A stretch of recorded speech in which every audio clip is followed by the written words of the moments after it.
어제 저녁에 대형 참사가 일어났습니다. 저는 어제 일찍 자느냐고 몰랐는데 아침에 그 소식을 듣고 마음이 무너지는 것 같은 아픔을 느낍니다. 2014년 8년 전에 세월호 사고가 일어나서 아직까지도 다 해결되지 못하고 온 국민이, 그리고 가족들이 아직 생생하게 아픔을 경험하고 있는 가운데 또 그런 대형 참사가 일어나서 그 부모들이나 우리 국민들이 느낄 아픔과 참담함을 함께 공유하며 모든 일들이 하나님의 위로 가운데 잘 진행되기를 소망합니다. 강도 만난 자의 이웃이라는 제목으로 누가복음 10장 25절에서 37절의 말씀을 중심으로 하나님 말씀을 선포합니다.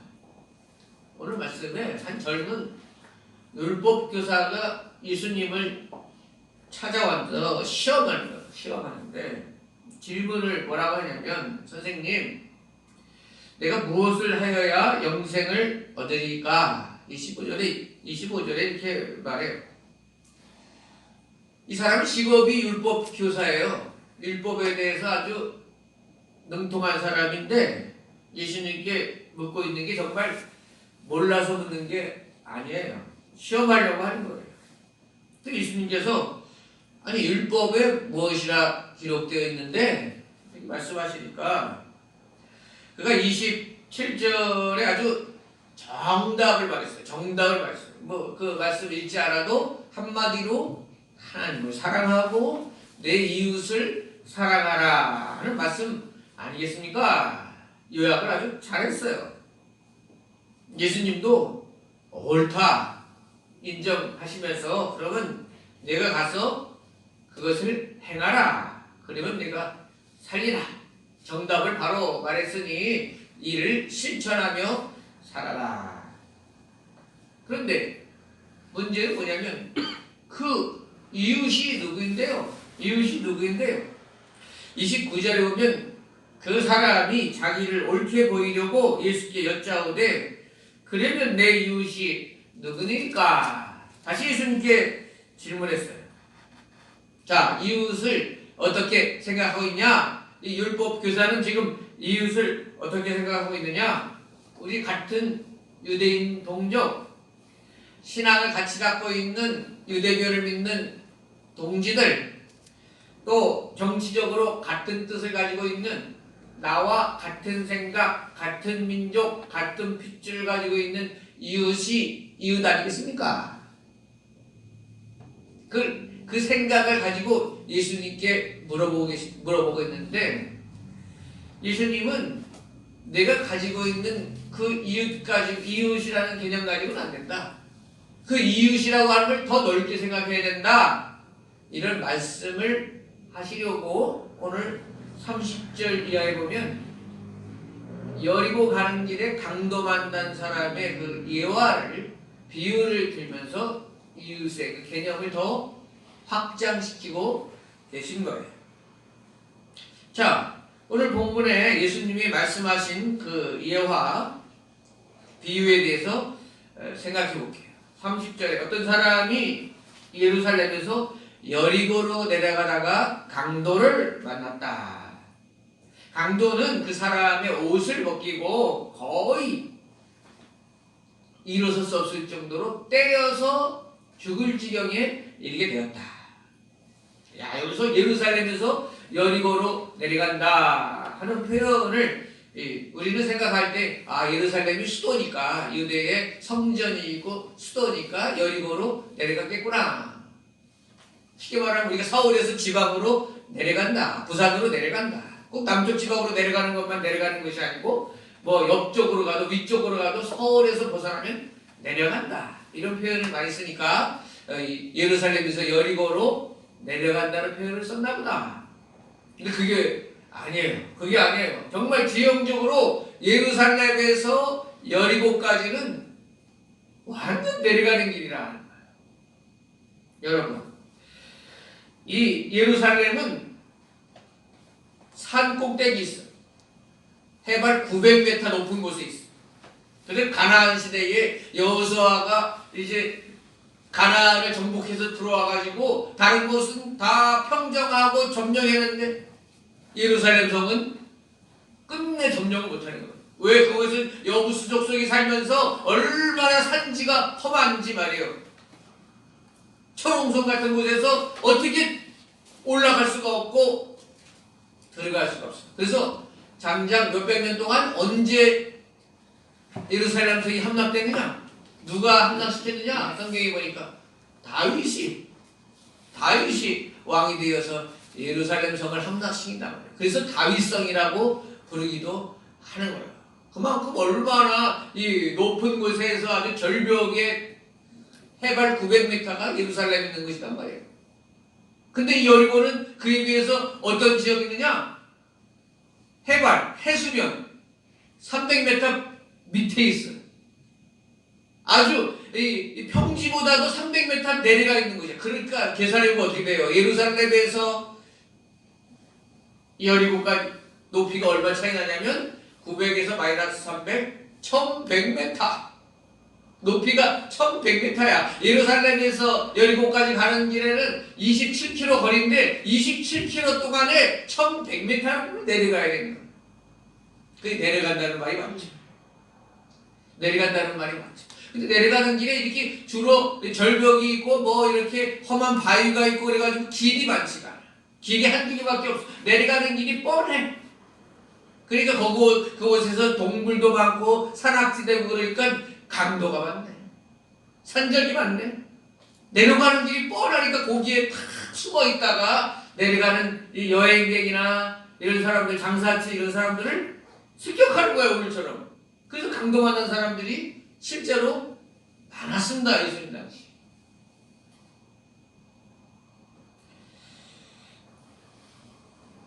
자, 오늘 그와 같은 상황을 이해하면 돼요. 그러니까 누가 어떤 사람이 예루살렘에서 여리고로 가더라도 항상 긴장하고 뉴욕 밤 뒷골목을 지나가는 것처럼 언제 강도가 나타날지 모른다. 이 생각을 가지고 지나가는 길이 예루살렘에서 여리고로 가는 길이다 하는 거예요. 그때 오늘 31절에 보면 어떤 사람이 지나가고 또 어떤 사람이 지나갔느냐 예수님이 말씀하시냐면 한 제사장이 지나갔고 32절에는 또 어떤 레위인도 지나갔다 이렇게 말씀하십니다. 근데 예수님은 분명하게 그들이 못 보고 그냥 지나간 것이 아니라는 거예요. 강도 많은 자가 신음하면서 죽어가는 것을 보았다는 거예요. 레위인도 보았고 제사장도 확실히 보았습니다. 그런데 이 두 사람은 공통적으로 어떻게 행동했느냐? 피하여 지나갔다 이렇게 말씀하고 있습니다. 모른 척하고 빨리 도망치듯 그 자리를 벗어났다 하는 거예요. 자, 제사장과 레위인은 왜 도망갔을까요? 먼저 생각해 볼 수 있는 것은 두려움 때문입니다. 두려움 때문.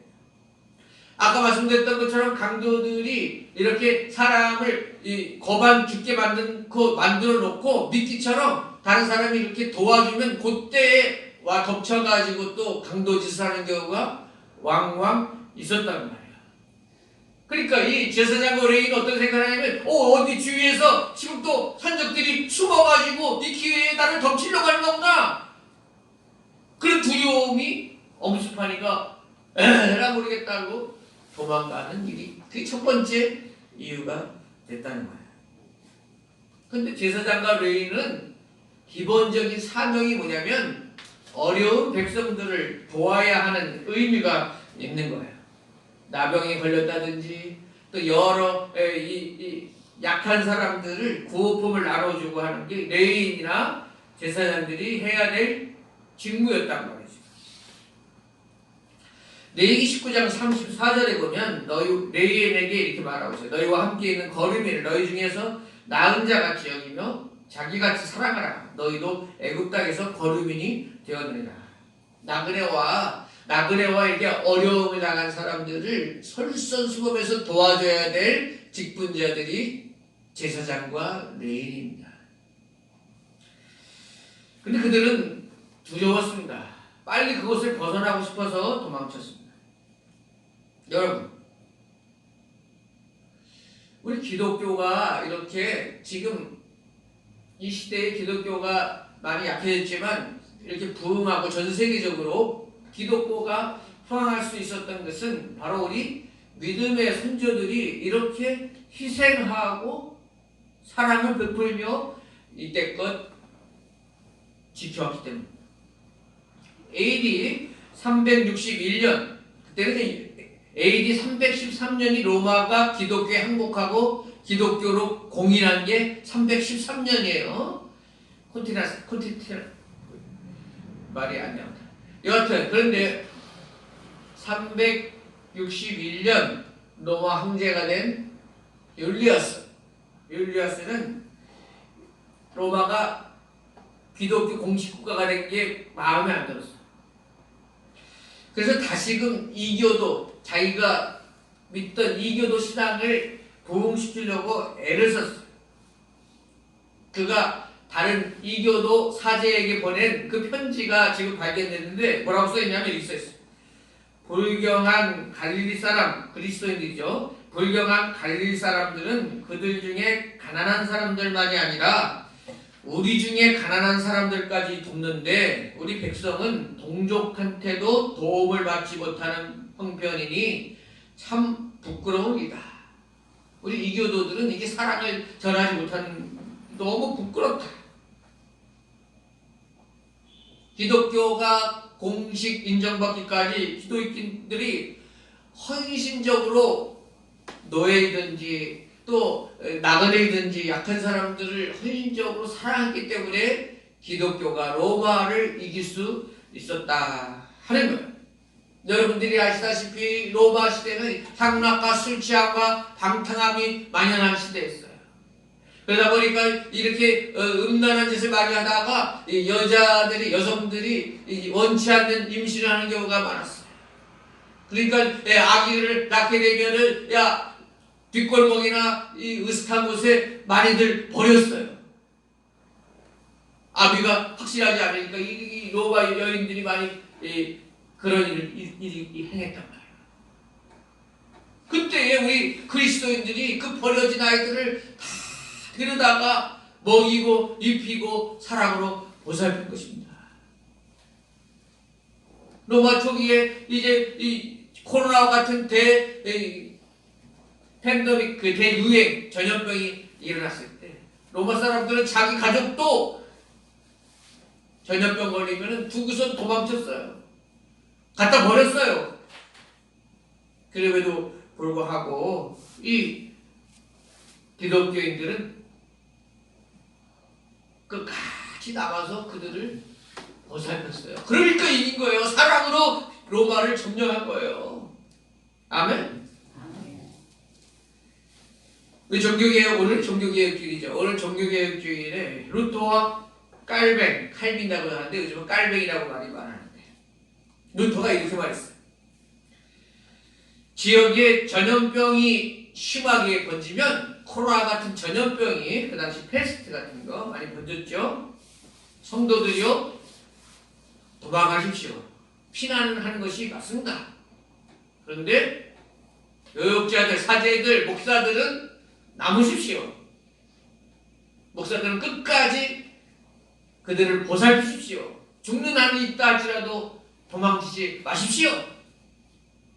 아멘. 이랬어야 되는 거예요. 제사장과 레위인은 무서워도 자기의 사명의 길을 가야 했던 거예요.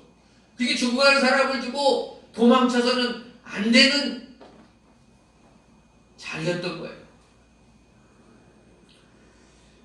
우리나라에도 나온 김에 우리나라에도 예를 두 가지만 말씀드릴게요. 오늘은 예화가 좀 많은데 이해하시기 바랍니다. 우리 사랑의 원자탄이라고 말하는 손양원 목사님, 나병 환자들 끝까지 고름 그 입으로 빨아내고 했던 그 분이 6.25가 났잖아요.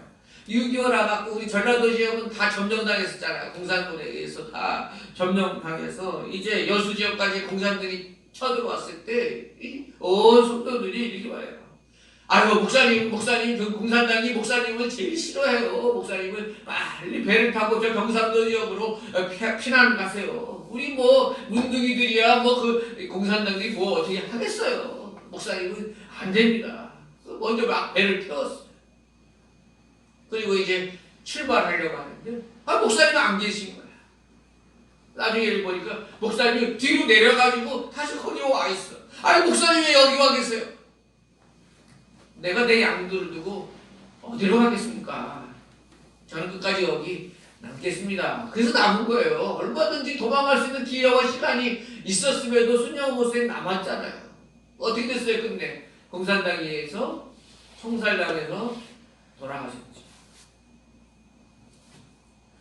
또 6.25 때 영락교회에 이제 공산당들이 내려왔을 때 한경진 목사님 피난 안 가려고 그랬죠. 그때 김흥락 장로라는 사람이 목사님은 피난 가십시오. 목사님이 안 계시는 동안 제가 여기 나가가지고 목사님 역할 감당하겠습니다. 더 큰 일에서 제발 목사님 피난 가십시오. 김흥락 장로라는 분은 남았어요. 공산당들이 내려왔는데 이 장로님이 그 교회를 중심으로 피난 가지 못한 성도들을 찾아다니면서 다 격려하고 하루에 한 번씩 교회에 가서 교회가 어떤지 살펴보고 몰래 이렇게 보고 하는 일들이 딱 걸렸어. 공산당한테 걸렸어. 너 누구야? 그랬더니 장로님이 피하지 않고 나 이 교회의 장로요. 끌려가서 총살당할 위기에 이렇게 말합니다. 단 5분만 나에게 시간 주십시오. 내가 본당에 들어가서 기도할 시간 단 5분만 주십시오. 그래서 또 들어갔어요. 이렇게 기도했습니다. 주여 이 나라와 이 교회와 우리 가족과 내 영혼을 당신께 부탁하나이다.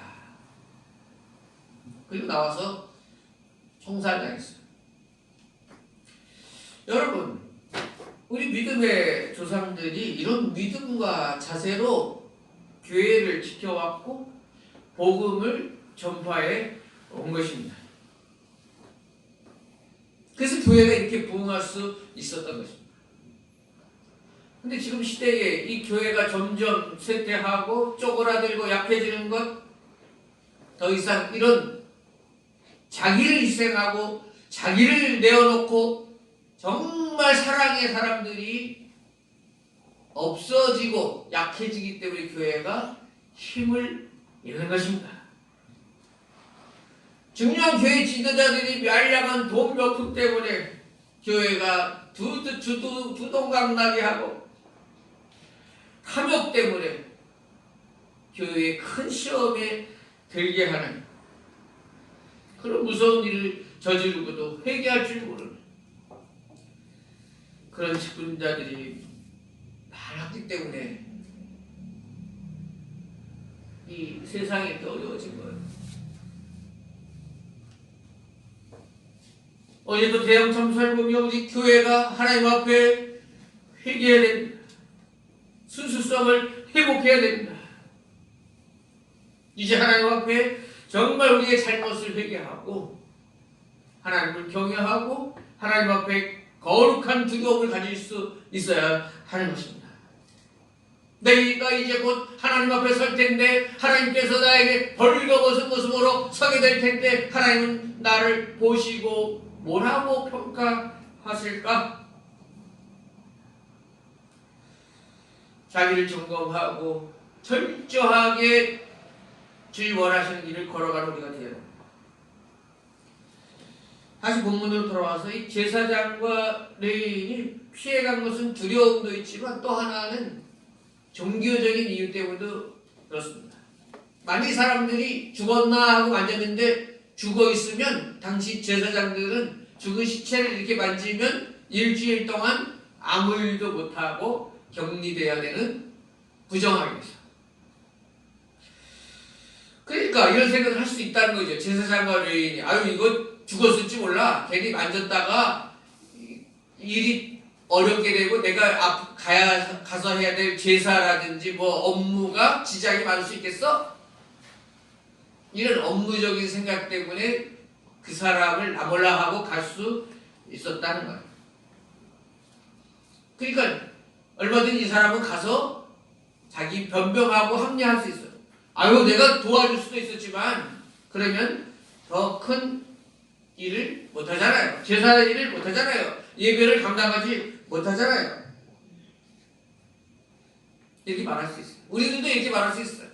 하나님 앞에 충성하지 못하고 여러 가지 변명들을 나열할 수 있는 거예요.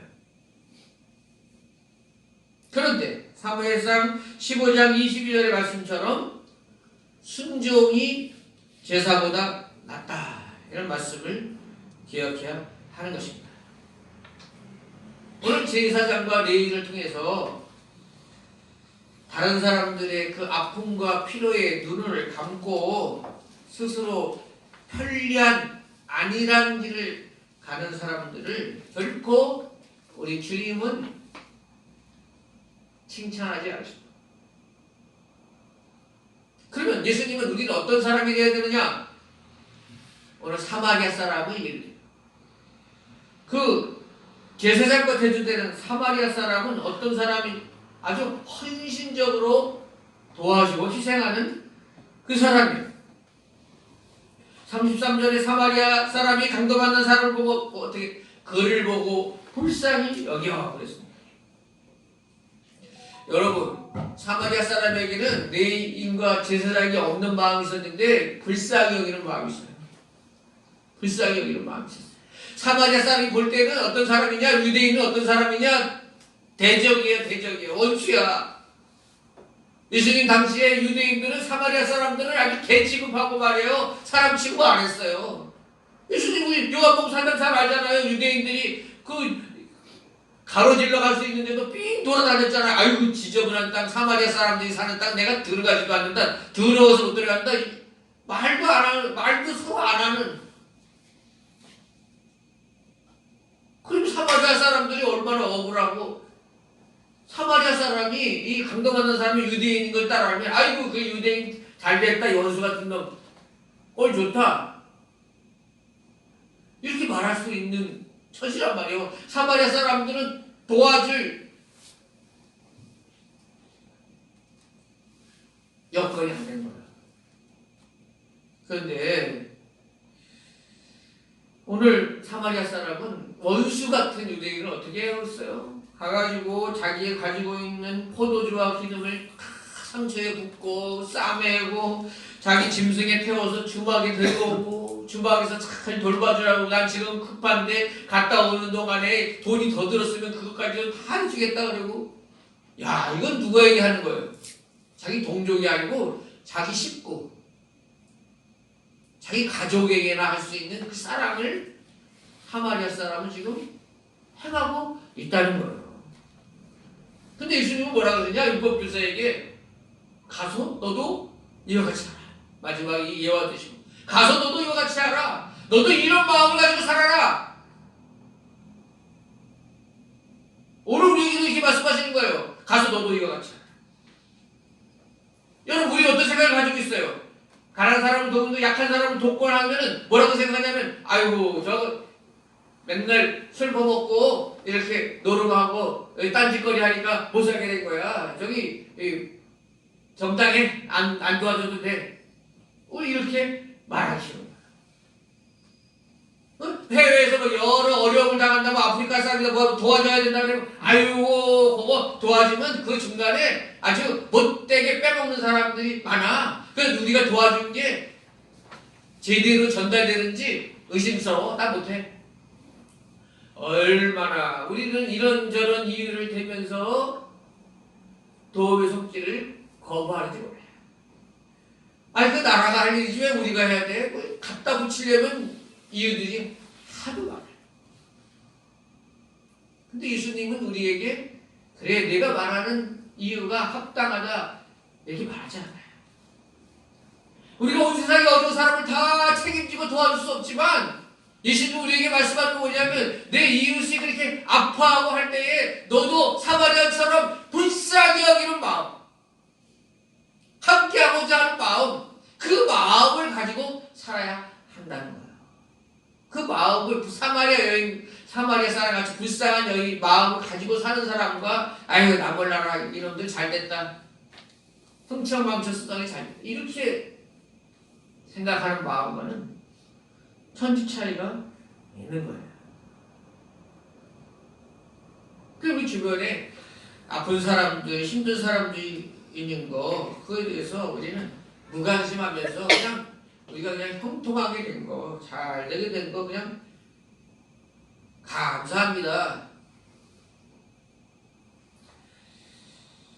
그건 거짓일 확률이 높아요.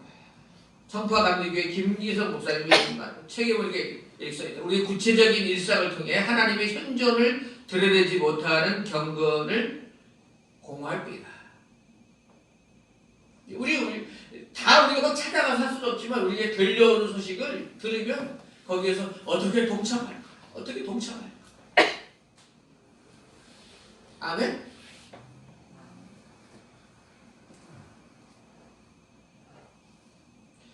선한 사마리아 사람을 통해 예수님은 우리에게 원수를 포함해서 도움이 필요한 사람이라면 그 누구라도 우리가 도와줘야 될 이웃이 맞다 이렇게 가르쳐주고 계십니다.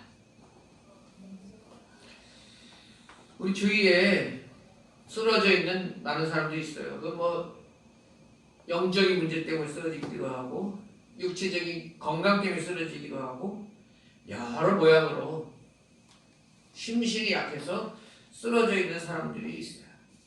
그런 사람들을 귀찮아하지 말고 외면하지 말고 사마리아 사람처럼 불쌍히 여기고 자비의 마음을 가지고 살아가는 우리 대롱제교회 성도님들 됐으면 좋겠어요. 오늘 예수님이 말씀하신 우리가 먼저 큰 은혜를 받았으니 다른 사람도 불쌍히 여기는 마음 은혜 받은 자답게 살아가는 그 모습이 우리 가운데 있기를 축복합니다.